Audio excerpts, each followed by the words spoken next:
இன்னைக்கு மார்னிங் வந்து எங்க அம்மாட்ட நான் குழம்பு செய்றேன்னு சொன்னோனே, எங்க அம்மா புளிச்சக்கீரை இருக்கு. இத வச்சு ஏதாச்சும் செய் அப்படிங்கிற மாரி சொல்லிட்டாங்க. சரி யூடியூப் பக்கம் போய் பார்க்கலாம். இத வச்சு என்னடா செய்யலாம் அப்படின்னு சொல்லிட்டு பார்த்தா, புளிச்சக்கீரை கடையல்னு இருந்துச்சு. ஆனா ஒவ்வொருத்தரும் ஒவ்வொரு மெத்தட்ல செஞ்சிருந்தாங்க. பார்த்தோனே எனக்கு ஒரே குழப்பம். இதுல எந்த மெத்தட்லடா நான் செய்ய போறேன் அப்படிங்கிற மாரி. சரி இருக்கவே இருக்காங்க நம்ம அம்மா. நம்ம அம்மாட்டயே போய் ரெசிபி கேட்டுறலாம் அப்படின்னு சொல்லிட்டு, "அம்மா நீ பெற்ற பிள்ளை" அப்படின்னு தாங்க சொன்னேன். உடனே எங்க அம்மா ரெசிபி சொல்லிக் குடுத்துட்டாங்க. ஃபர்ஸ்ட்டு வந்து புளிச்சக்கீரைய கிளீன் பண்ணி, தண்ணி ஊத்தி வேக வச்சு, அத தனியா எடுத்து வச்சுக்கோங்க.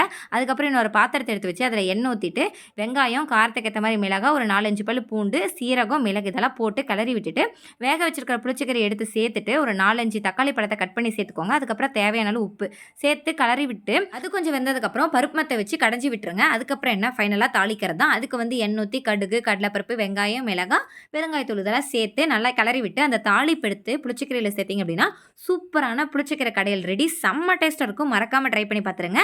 அடுத்து என்ன ரெசிபி செய்யலாம்னு சொல்லிட்டு மறக்காம கமெண்ட் பண்ணுங்க. பாய்.